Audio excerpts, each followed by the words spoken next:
you shout oh yo, Mayegun don't come oh yo. Mayegun don't come, man of the masses. Oh yo, Mayegun don't come oh yo. Mayegun diary politico. Oh yo, Mayegun don't come oh yo. This one not day of in mind. Oh yo, Mayegun don't come oh yo. Person where they do evil, no one make person talk. Them say that Mayegun, that man too they talk. He too they talk. Say Mayegun diary, he they hot like pepper. But every day, then they take money in bulk. Woman picking, they the street they hawk.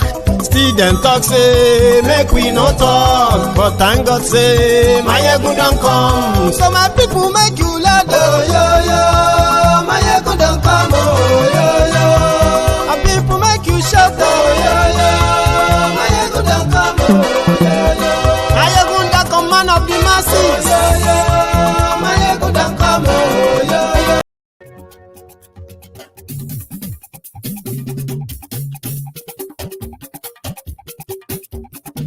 Mayegun la wa mo, la mo do do do do. Mayegun diary, Mayegun number one. Mayegun la wa mo, la mo do do do do. Mayegun diary, Mayegun. Good afternoon there.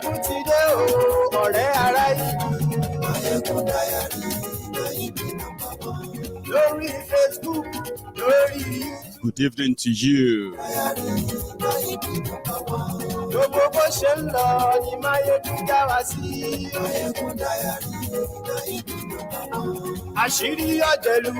And good morning to you from wherever you are watching from. This is Mayegun Live. Mayegun diary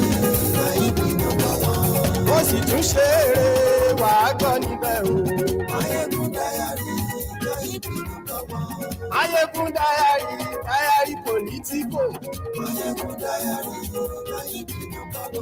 Godfatherism. Kò sí lọ́rọ̀ Mayegun diary. Ṣé mi ò tiẹ̀ like ni Godfather? Ta ló jẹ́ Godfather? Kẹgọrọ lẹ́nu. Mayegun diary. Àní Mayegun làwa mọ̀ tó. Mayegun diary. Àbí, is there any father except God, the Father? No man can make himself a godfather. Share the broadcast. Invite your friends. Invite your not so friendly friends. You might be having another good time with me tonight. Ọ̀jẹ̀lú ẹ̀sùn làjù. Mayegun ti dé. Àní ẹ̀sùn làjù. Mayegun ti dé. Lórí Facebook. Mayegun ti dé. Àní ẹ̀sùn làjù. Mayegun ti dé. Lórí YouTube. Mayegun ti dé. Àní ẹ̀sùn làjù. Mayegun ti dé. Wọ́n bàbá gbé wúrẹ́. Mayegun máa bí. Àní ẹ̀sùn làjù. Mayegun ti dé. Ijó ìgbádìyẹ. Mayegun máa bí. Àní ẹ̀sùn làjù. Mayegun ti dé. Pẹ̀sìdó bá rú sí òun. Mayegun máa bí. Àní ẹ̀sùn làjù. Mayegun ti dé. Ìgòmìnà gbówó jẹ. Thank you for joining me once again tonight. If time permits us, I will open the line for you to participate as well. Apart from commenting, you can phone in and add your voice to my Wotoworos. Because to many people, it is just a talk and talk. We need action. I believe so too. And if you have anything I'm going to be missing out in whatever I have to say, you can help us and call in at the right time. The momentum that they have in Nigeria right now after the EndSARS protest that captivated the entire world in 2020, October. There seems to be another flame that is currently brewing and then is about to blow. At the same time, it is also significant to remind, Nigerians, all of you, everywhere you are all over the world, as you are going to be possibly getting attracted, dragged here and there into something that will look like hopeful.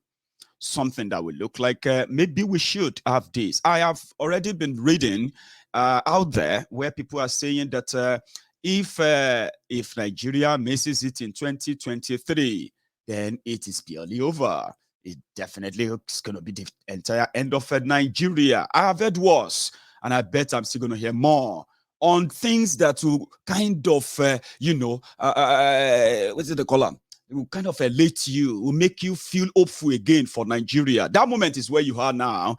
But I am going to help guide a little bit so that before you get your heart shattered, broken again, and then start screaming, wow, we need to break up. I think you should have all these details too.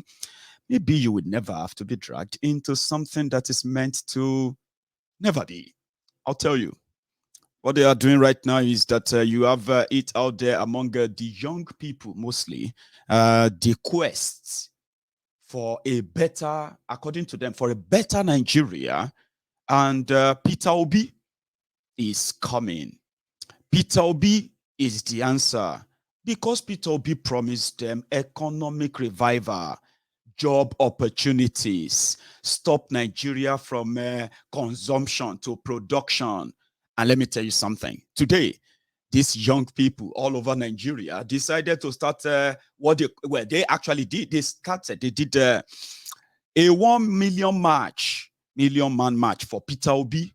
This is part of, all things that are still going to probably come to make you think, maybe if you try this, maybe if you try that.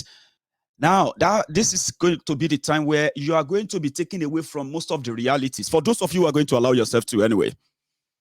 The reality of Nigeria today is that it is broken. It is divided. Before anything else can be done, before any progress or anything can actually be called, the conversation around the existence of Nigeria needed to be discussed by the indigenous people of that country. A lot has happened, and they've managed over the years to always kind of sweep everything under the carpet. They said, sweeping it under the rug. Let's move on. Now, it has gotten to a kind of a boiling stage whereby even those who believe that Nigeria could survive are now saying that this can no longer be swept under the carpet. But guess what?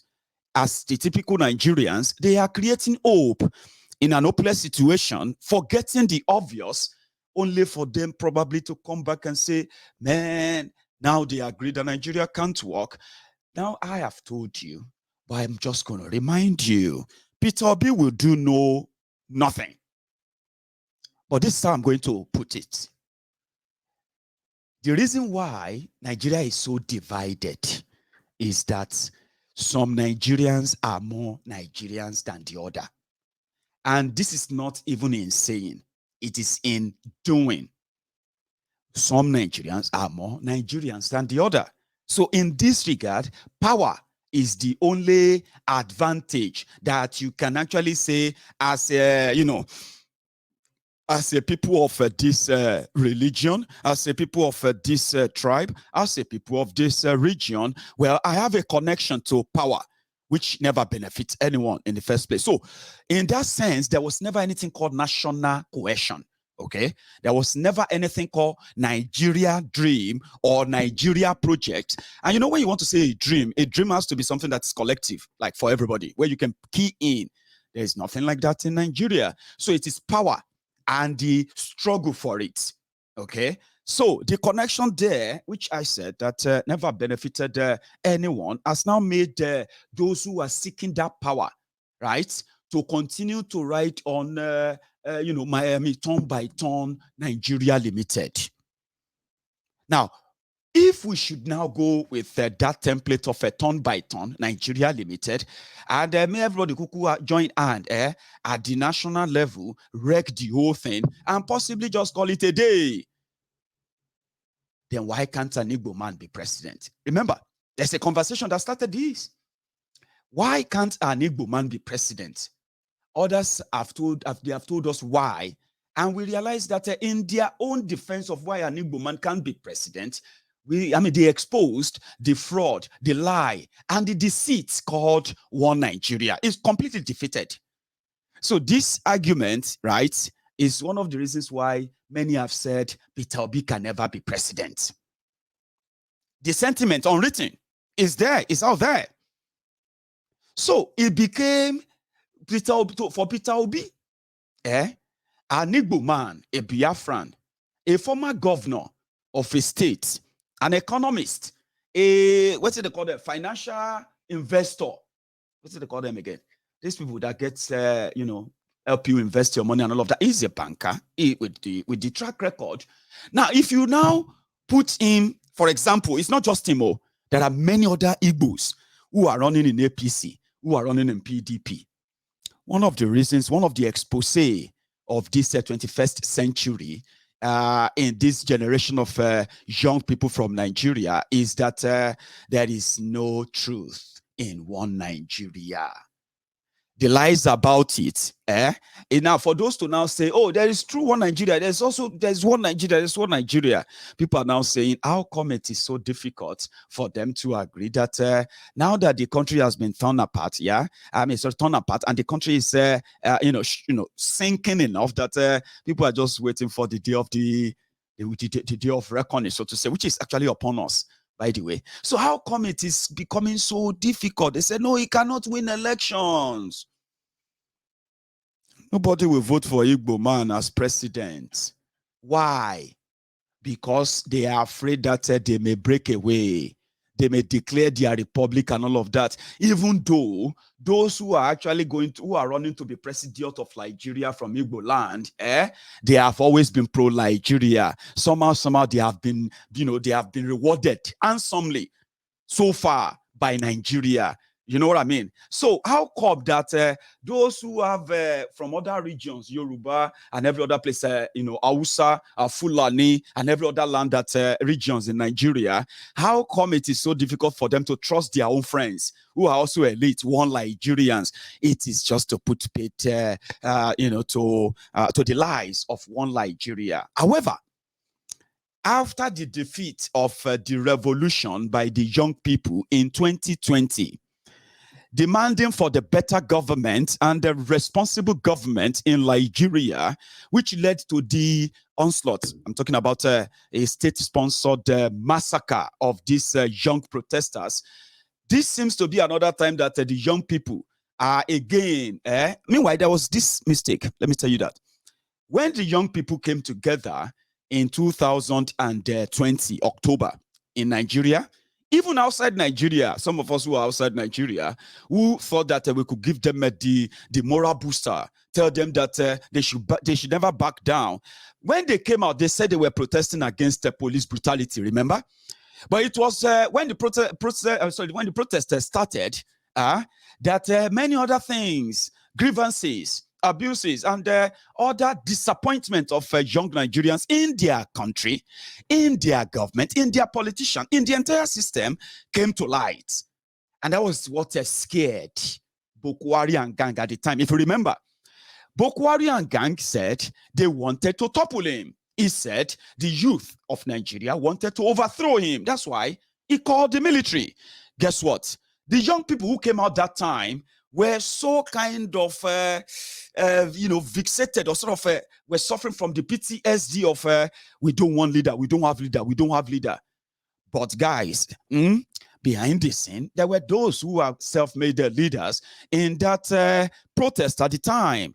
So when it was time for them to crush the protest, when it was time for them to actually decimate the ring and everyone who is coordinating this supposed once in a lifetime protest to free themselves from the shackle of supposed Nigeria, once they went after them, we later realized that oh boy, majority of them actually have one affiliation or link to the same politicians that I'm talking about, those who eventually claim to be the arrowheads of the protest.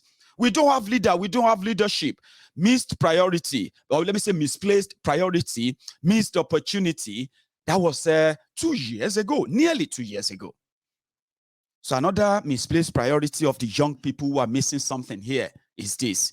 When the Nigerian system killed peaceful protesters in October 2020, the people thought that At least that was enough to trigger the younger people to say, these people they don't mean any well for you or your future, because they don't give a damn, including if you have to be killed for them to maintain the status quo. That was a signal, and they couldn't have done that. Listen, they couldn't have done that and got away with all of that if there is actually a system, a law in Nigeria. But there is none. You are being ruled by a decree that gave power to give, they say now God, they give life and take life.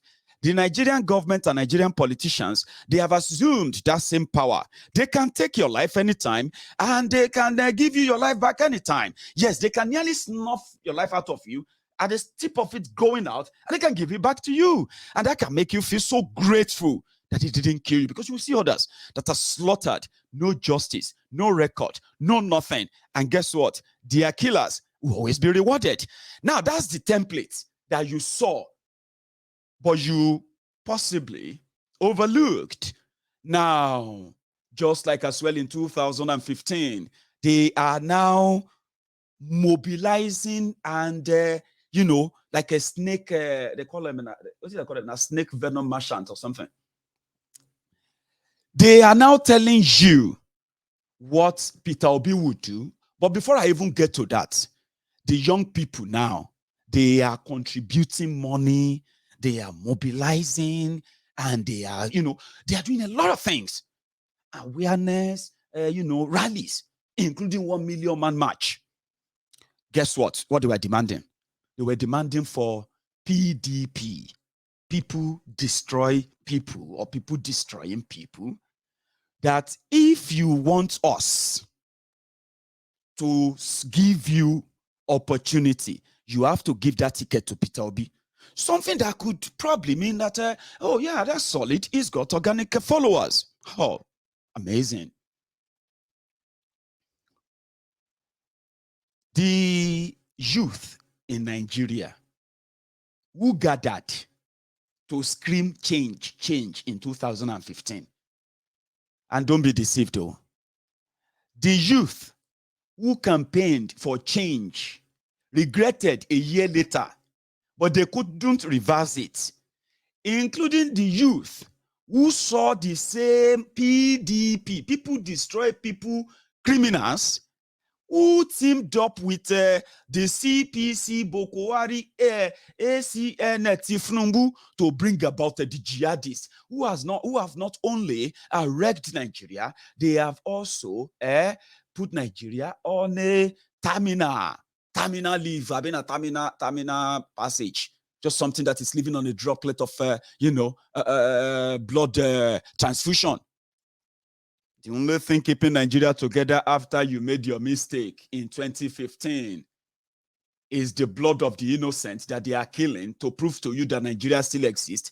And if you try to challenge them, they will kill you. Except for the innocent blood they are shedding every now and then, there's absolutely nothing left anymore. Now, these same young people, they are so convinced, they are so confident that all they needed was just for Peter Obi to be the president. That's all.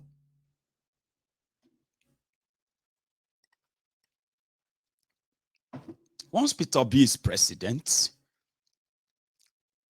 people will stop asking for Biafra. People are going to stop asking for Yoruba nation. Fulani terrorists are going to lay down their arms. Boko Haram terrorists are going to surrender their bomb and everything. And then all of the debts of Nigeria are just going to disappear.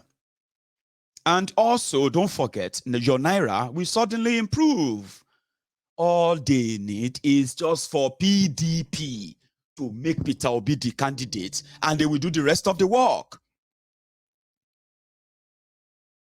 And they forgetting something. What they are forgetting is this. PDP is APC. APC is PDP. It depends from what lens you are watching or seeing them from. There are people who are so dead convinced that all Nigeria wanted or needed was for Bukwari to come in. Only for the same Nigerians to be telling us today, after the death of tens of thousands of innocent people and tens of thousands of innocent people in captivity today, is that Buhari was out of his depth. Buhari was out of his days. He's an illiterate. It was a mistake. They forgot that they told us that even if Buhari was a NEPA bill certificate holder, there is a professor, that is the fake Pastor Ruga, the condolences advisor to Buhari, and all that. Now, these same people have come again. Well, we cannot put Peter Obi in the same category with Buhari. Of course not. No. I mean, if we want to be honest, if to say you have a chance of putting all of them on the same pedestal and then look at their antecedent, which is what they've done before now. I mean, look at all of them. Peter Obi will stand out. Take that from me. Or you leave it. It stands out. Yeah? But you know one thing is this. The system in Nigeria, that Decree 24, let me see. I think I have a copy of that sometimes a while. Let's see. I don't know if that is it. I think so. Decree 24 is the idea of the then military junta, right? In order to continue to rule Nigeria by proxy. And when they decided to write a constitution anywhere in any part of the world, if you want to write a constitution is written by a selected team of, or let me say, elected team of, drafters. When they finish drafting, they will make the copy of their draft public. Their draft will contain the memorandum of everybody who is going to be part of that, that pact. Because Nigeria is not one country. Nigeria is many countries put together, should we say many nations, put together by force to form a country that was never meant to be. Now, if you then want to say, we the people, that comes from people voting on that book before it can become law.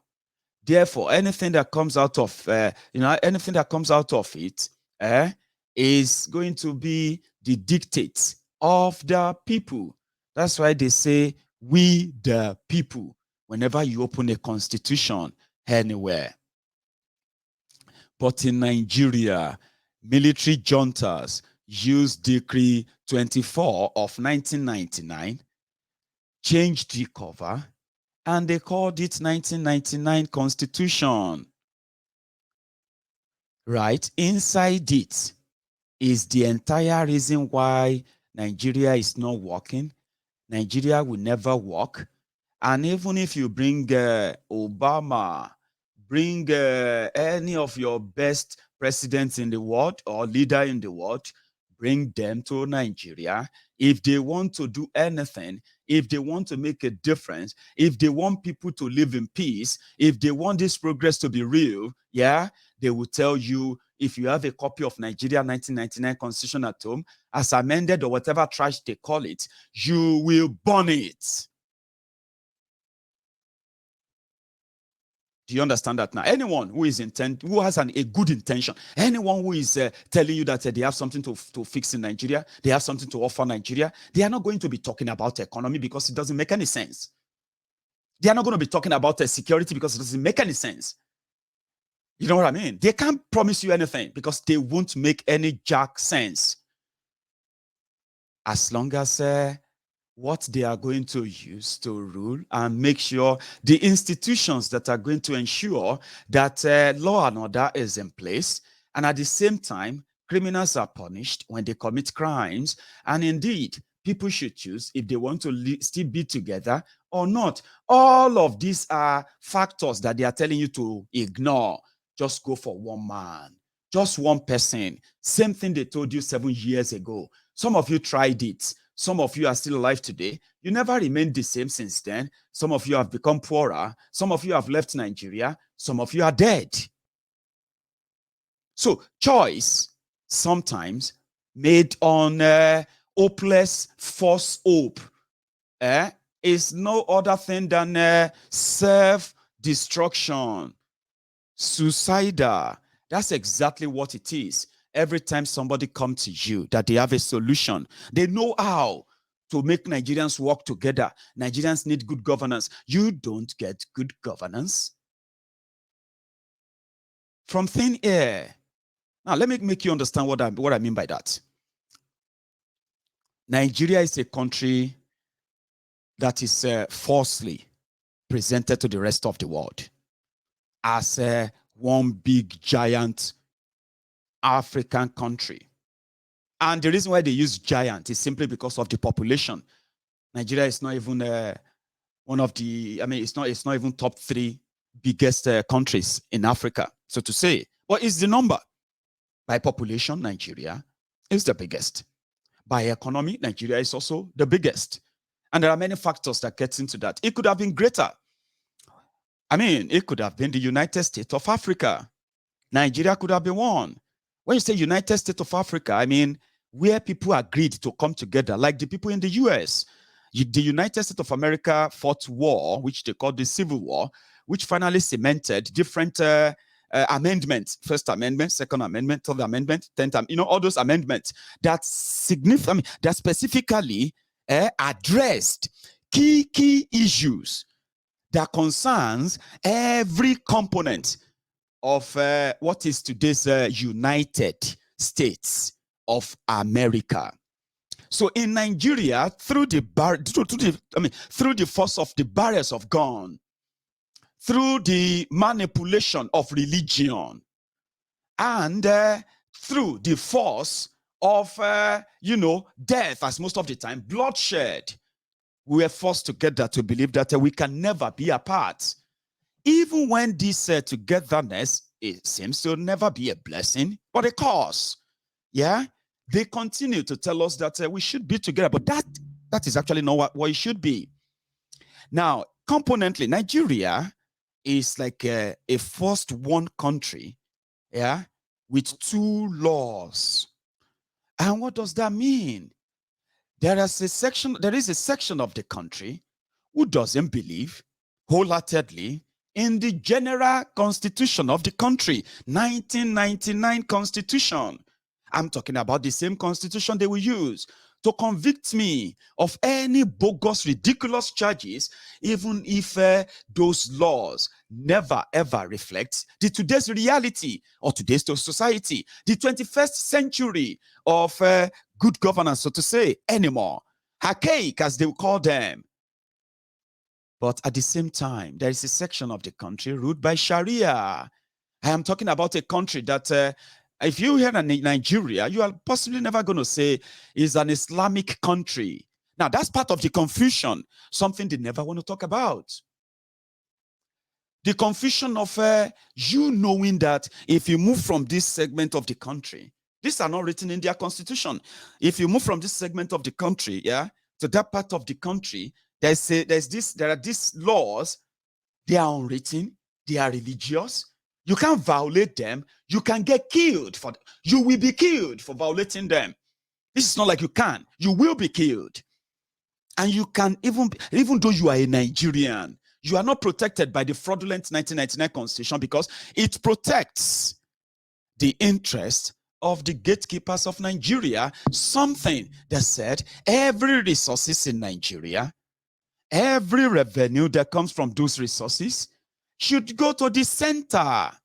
And that is one statement that, so put it this way, everything goes to the center decides who gets what and when, and whatever you are given ends up in the hands of thieves from your own region, from your own state and local government areas, So by the time you figure out like what ended up in the, for the use of the end users, you practically get nothing in a way. So it is a system of collecting rent and consuming it. So Peter Obi said he's coming to stop the consumption and start production. Over the times, people have said agriculture should be the backbone of a country like Nigeria, supposedly, yeah, where you can grow just anything and everything, yeah. You can feed yourselves, become so rich, well-fed, good-looking enough that you can even feed Africa, so that you don't keep making Nigeria the dumping ground and all of that. But people say all those things, forgetting the rock bottom of why it is so. Peter Obi wants to stop that consumption. How about we start production? How about this or that? Yeah, Nigeria is so badly managed, yeah, that the northern part of Nigeria has now become the the drain pipe on the rest of the southern Nigeria economically. They have irresponsible political office holders whose only job is to collect allocation every month, share the allocation, send people to Mecca, pay terrorists off with some stipend, then pay the rest to Islamic clerics to help them continue to rile the base of miseducated, uneducated, and illiterate base of northern Nigeria. All of these have contributed and gave back nothing but terrorism, so to say, corruption of monumental proportion. That's what they gave back, right? Therefore, you see, whatever you project as there is land mass, you could open ranches here, you could open a farm, meat factories here and there, you could do, all those beautiful things that could create jobs and make life meaningful in northern Nigeria are completely gone because terrorism is the main business. I'm saying this because it's real. Terrorism is the main business, and the economy is completely dead, but they don't give a damn because Nigeria can still pay the bill. So since Nigeria is rob Peter to pay poor system, and the constitution allowed it, it will take Peter Obi, it will take him the grace of getting I don't even know who to get. It will take him to get your National Assembly filled up with people who are ready to call for the burning of the Nigeria 1999 Constitution and a process of writing a new one that will be put before you. I'm giving you something I believe is the right thing. And I know they won't do it, too. That's why I believe that I will tell you, then you will know why they are not talking about the real problem than to pick and cherry pick what they believe will catch your fancy. And they are doing so well because some of you are already mobilizing, some of you are already printing posters, some of you are already printing shirts, printing banners. You are working so hard to make sure that PDP give you Peter Obi, just like so many people worked to ensure that APC, Egbekegbe, gave them a Bokuwari. And I remember when they were singing, February, because you wanted to vote for Buhari in February. Remember, now, everywhere you go now, they are singing, Obi, Terente, Obi, Terente, Obi. Very fine. You are ignoring the basic. You are jumping into the bandwagon, only for you to come back like those who went for APC, Egbekegbe. So Obi must be ready to tell you that he is going to work with the National Assembly that is ready to trash that trash. Is he going to do restructuring? Remember that APC, Egbekegbe, told you about restructuring. Oh dear, that was what they told the Yorubas through the Tifnumbu of this world, through the fake Pastor Ruga of this world, through the Fayemi of this world. All these guys who spoke to the Yoruba people in 2014, if you are still alive and you listened to them back then, didn't they promise you restructuring? Did they not promise you state police? Did they not promise you everything that they eventually denied? You can promise heaven and earth for Peter Obi. And again, If that ever happen, trust me, you will be back as long as you ignore the obvious. The northern Nigeria have nothing as we speak as their lifeline for still being part of Nigeria, other than the regular access to the resources in Nigeria, in southern Nigeria. Take it or leave it. We can live together as one people. We can be a this and that. It's because you are not paying attention. Continue to lie to yourself. This is it. Oh. They have already made you a bit of, there's this history of when they destroyed Nigeria, and Nigeria is at the precipice of a complete collapse. Then they bring a southerner. Have you noticed? They will bring a southerner who is going to have to do everything manageably to bring you back to a little bit of stability. Sometimes the southerner will go all over the world begging for debt forgiveness from the looting, the stealing, the corruption of these northern criminals. I'm talking about history. I'm not talking about something that will happen now. I'm talking about history. When they wreck Nigeria, when they ruin that, when when Nigeria becomes nearly a pariah state, there is always this kind of arrangement to say, go and bring a southerner to come and do what? Maybe to come and give a face, because now the whole world will likely want to do business with Nigeria. Here is a southerner who is probably a thief, but he is a thief. They also want something to be said about him enough to say, I did that. So they will start begging for debt forgiveness. They will start asking for foreign direct investment. They will start going up and down to say, oh, Nigeria is changing. Nigeria is now fine, and all of that. So they start going everywhere and everywhere. And then suddenly, everybody will start feeling like, okay, maybe Nigeria will be better. Maybe Nigeria will be better. Then boom.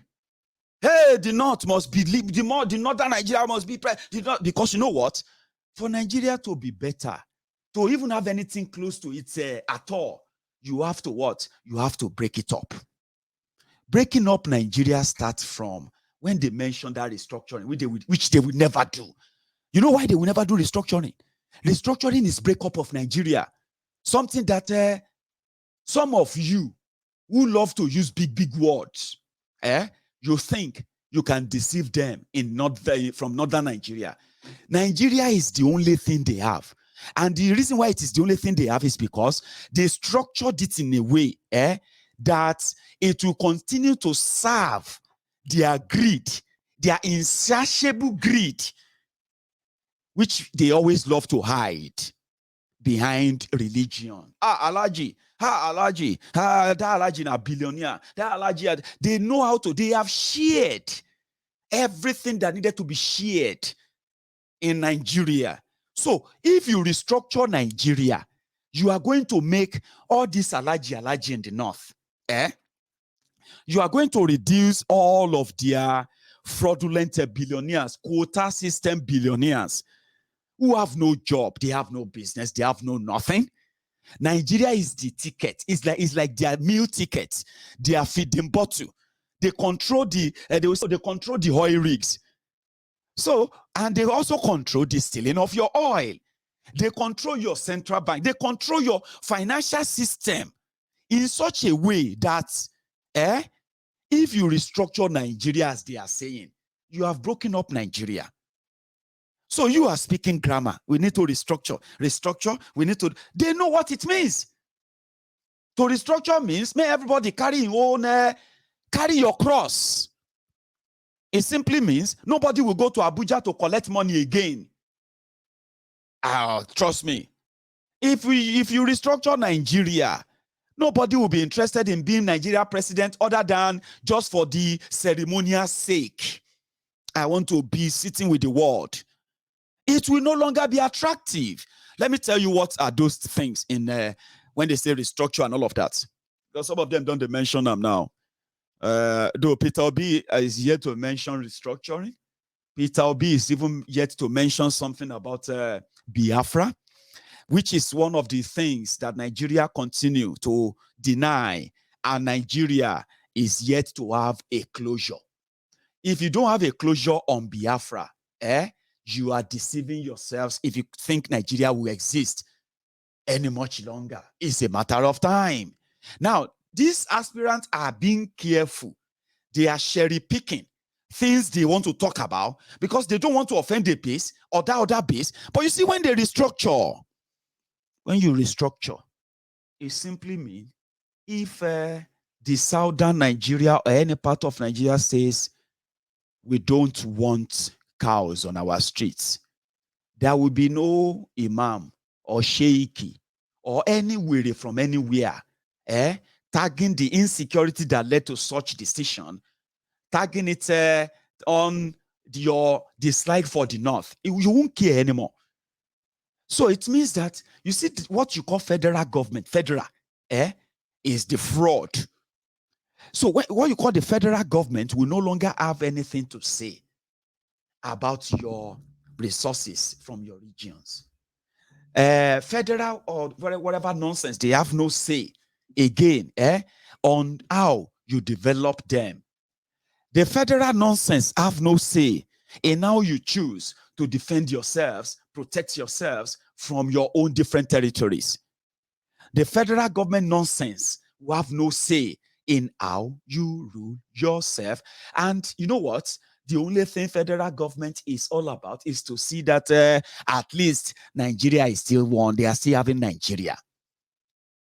And what will be the benefit of Zamfara, Kebbi, Yobe, whereas Katsina, Sokoto, Kano, or maybe not Kano, Kaduna, and all those places, what will be their benefit if Lagos State VAT is no longer shared to them? They will leave Nigeria now. What's the point? Why are we still together? If you give them any money that time, in a charity they do. You see this idea of generating electricity in the south.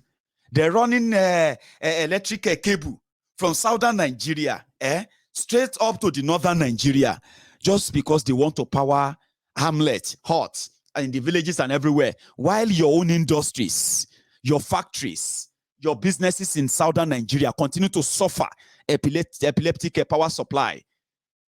Restructured Nigeria will put an end to that.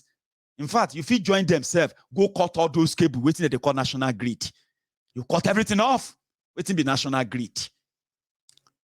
These are what restructuring are. And they said, if Nigeria is restructured, it is going to impoverish the North. And if North is poorer than the way they are now, you see all these Tambua, all of them with this big agbada, they will run to Niger Republic. They will run to Chad. Most of them will run back to where they came from, by the way. Because with the poverty, if they don't have enough money that they are getting from Abuja every month, if they don't have that indemnity, if they don't have that insurance to use Nigeria name to borrow money, which they don't have intention of paying back. They are just waiting for the time that a southerner will come and say, forgive us, Now the people will come before me, borrow this money. If you don't forgive us this debt, we can't make any progress, which is true. A southerner will know